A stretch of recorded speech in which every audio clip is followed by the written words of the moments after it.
In today's update, we're getting a look at the extent of the damage after Hurricane Laura tore through the Gulf Coast overnight. One of the most powerful hurricanes on record in the United States. The storm made landfall as a powerful Category 4 hurricane near the Louisiana-Texas border. It brought winds topping 150 miles per hour and a storm surge at least 10 feet high. Tearing up trees, destroying buildings, and pulling down power lines. That makes Laura the strongest hurricane to ever hit this part of the Gulf Coast.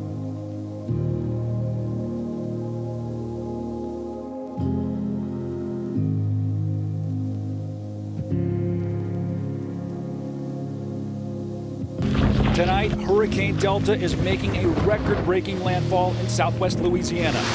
Hurricane Delta, winds up to 100 miles per hour. This is the 10th named storm to hit the U.S. this season alone. That's an all-time record, the 4th to slam into Louisiana this year. Hurricane's outer bands late today already threatening the blue tarps that cover homes already damaged weeks ago by Hurricane Laura. And even though the winds from Delta were not as strong as Laura's, I think we actually had more flooding from Delta. There's a lot of roads that are impassable right now. In Lake Charles tracking the storm as well. And Rob, you were just in Lake Charles not that long ago tracking Laura. The devastation was already there from that first storm.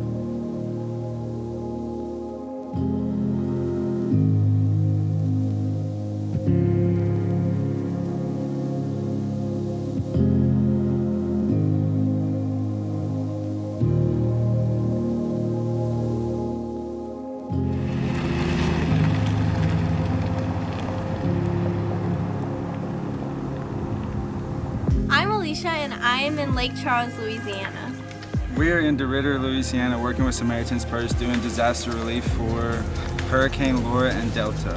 So basically we come into these awesome people's yards, get to talk to them about Jesus and cut down trees and clean up their yard from all the wind damage.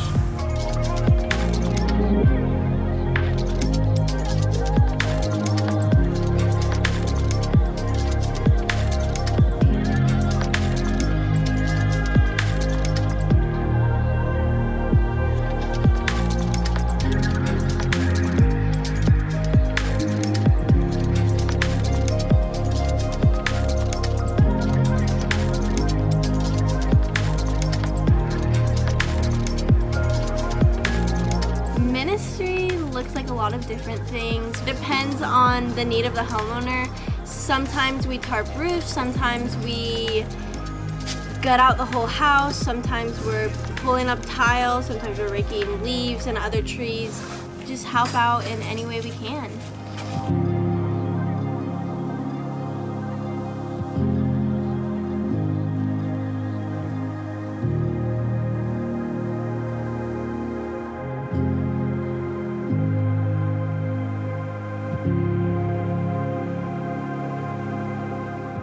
After a month and a half of staying at the Adventures and Mission Space, it's cool that we got to learn a ton of things the first month and a half, and the racers learned a lot, and now we get to actually use those tools that we learned by praying with them, by being a listening ear, just getting able to hear their story and get to pour into them.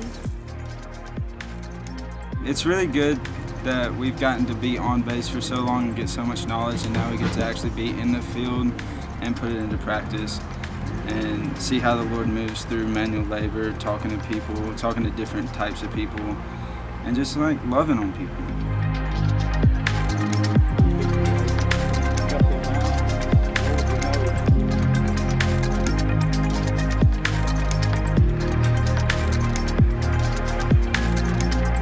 When Berlin opened the Bible from Samaritan's Purse, she was really excited because she actually has already had a Bible from Samaritan's Purse, and so she told us the day before, like, oh, I want you guys to sign a Bible. They gave me a Bible last time. Little did she know that we had one. And she was like, oh my gosh, there's so many more people, and we wrote down where we were from. She's like, now that all of you guys wrote your notes and names, I now know who to pray for, because you guys were like angels, because the Lord sent us, and we get to, like, you know, all glory to Him. We get to just serve and help. She was just really great, and she was crying and really heartwarming. I actually got to eat breakfast twice today, so Samaritan's Purse fed us some fire food this morning. And then get to Miss Charlotte's house and she's just like, hey, here's some coffee, here's some breakfast. Got some eggs and some toast and some sausage. Eat up. The Lord asked me to remind her. So she had a lot of fruit trees in her backyard, and so she physically lost her fruit, but spiritually the fruit's coming for her.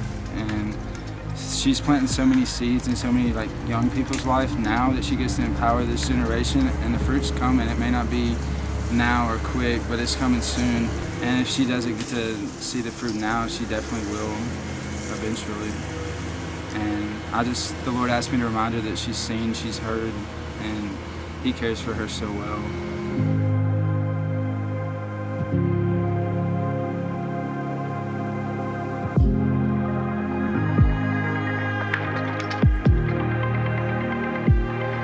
A prayer I've been praying for a while is make me look more like you, and I think this is just a part of the process of looking more like Jesus.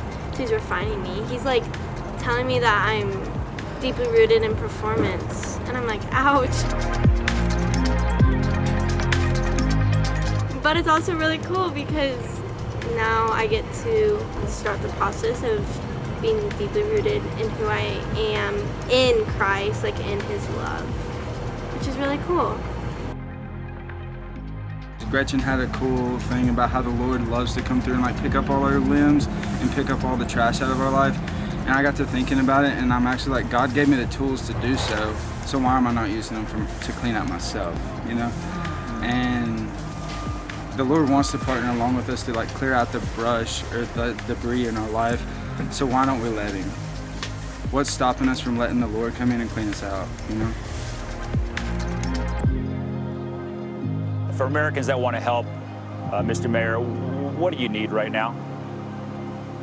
Well, we need your prayers. We need you to think about us. And also, if you find it upon your heart, there's going to be a lot of nonprofits that need a lot of help. Because hurricanes are so frequent at this time of the year, this donation center at a church in Houston is one of the many that have popped up across Texas and Louisiana to help those affected by Hurricane Laura, some of whom have nowhere to sleep tonight. Everyone down here could certainly use our help.